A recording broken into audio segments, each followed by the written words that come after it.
ಸರ್ಕಾರ ಮಟ್ಟದಲ್ಲಿ ಒಬ್ಬರು ತಹಸೀಲ್ದಾರ್ಗೆ ಬಿಒಗೆ ಎಷ್ಟು ಕೆಲಸ ಇರ್ತದೆ.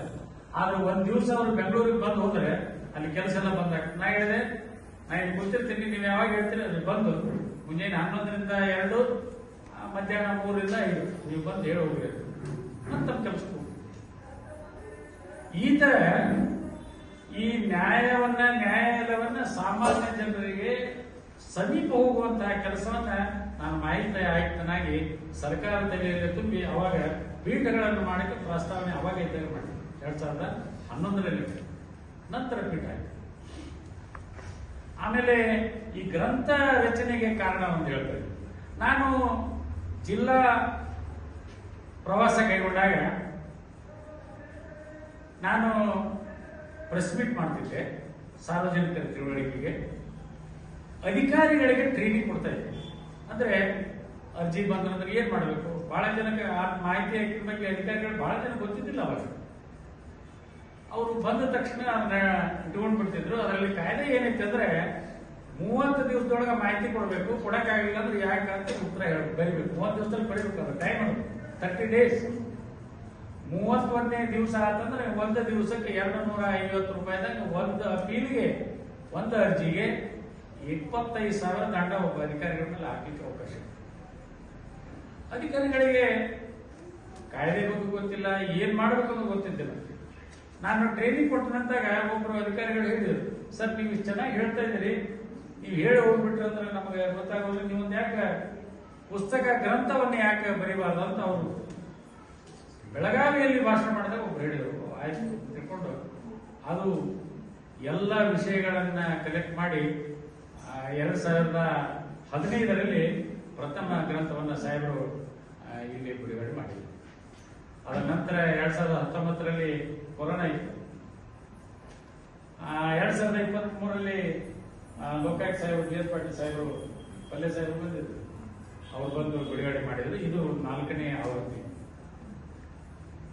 ಇದರಲ್ಲಿ ವಿಶೇಷವಾಗಿ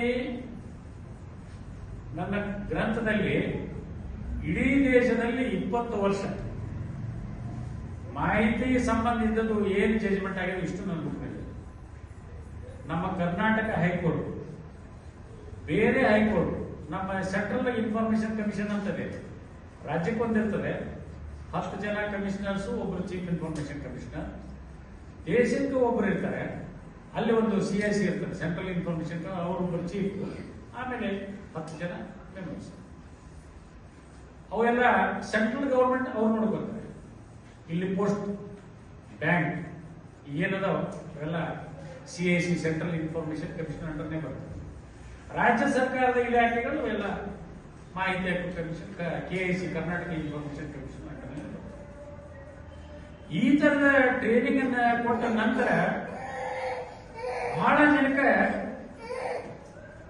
ಅಧಿಕಾರಿಗಳು ಹೇಳ್ತಾರೆ, ಸರ್ ನೀವು ಬುಕ್ ಬರೆದ ನಂತರ ನಮ್ಗೆ ಇಷ್ಟು ಅನುಕೂಲ ಆಗಿದೆ, 30 ದಿವಸದಲ್ಲಿ ನಾವು ಉತ್ತರ ಕೊಟ್ಬಿಡ್ತೀವಿ, ನಮ್ಮ ಅರ್ಜಿಗೆ ಅಪ್ಲಿಕೇಶನ್ ಬರುವ 90% ಕಡಿಮೆ ಆಗ್ಬಿಟ್ಟಾವ. ಅಂದ್ರೆ ಏನ್ ಮಾಡ್ಬೇಕು ಅನ್ನೋದು ಅಧಿಕಾರಿಗಳಿಗೆ ಗೊತ್ತೈತಿದೆ. ಅವ್ರನ್ನ ಕರೆಸಿ ಮಾತಾಡ್ತಾ ಇದ್ದಾರೆ ಅಧಿಕಾರಿಗಳು. ನಾನು ಬುಕ್ ಬರೆದ ಕಾಯ್ದೆ ಪ್ರಕಾರ ಏನಿದೆ, ಇದೆಯಾ ಕೊಡಿ, ಇಲ್ಲ ಇಷ್ಟು ದುಡ್ಡು ತುಂಬ ಅಂತ ಹೇಳಿ ಇದು ಕೊಡಿ. ಕೊಡಕ್ ಆಗುದಿಲ್ಲ, ಸೆಕ್ಷನ್ 8 and 9 ಅಂತ ಇದೆ, ಸೆಕ್ಷನ್ 11 ಅಂತ ಇದೆ, ಥರ್ಡ್ ಪಾರ್ಟಿ ಇನ್ಫಾರ್ಮೇಶನ್. ಅದು ಏನಿಲ್ಲ ಅಂದ್ರೆ ಆ ಪ್ರೊಸೀಜರ್ ಇದೆ, ಆ ಪ್ರೊಸೀಜರ್ ಫಾಲೋ ಮಾಡಿ ಕೊಡಕ್ಕಾಗದ ಕೊಡಿ, ಇಲ್ಲ ಅಂತ ಕೊಡಕ್ಕಾಗಲ್ಲ ಅಷ್ಟೇ. ಇದ್ರಲ್ಲಿ ಬಹಳ ಸಿಂಪಲ್.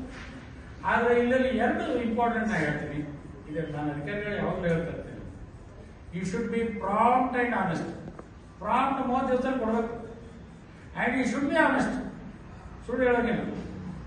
ಸುಳ್ಳು ಹೇಳಿದ್ರೆ ಕಮಿಷನ್ ದಂಡ ಆಗ್ತದೆ, ನೀವು ಮತ್ತೆ ಹೋದ್ರೆ ಹೈಕೋರ್ಟ್ ನಲ್ಲಿ ದಂಡ ಆಗ್ತದೆ.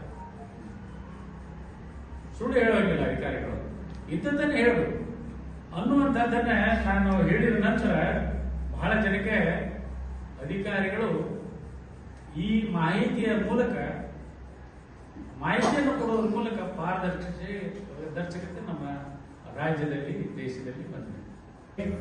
ತಾವೆಲ್ಲ ಹೆಚ್ಚಿನ ಸಂಖ್ಯೆಯಲ್ಲಿ ಬಂದಿದೆ.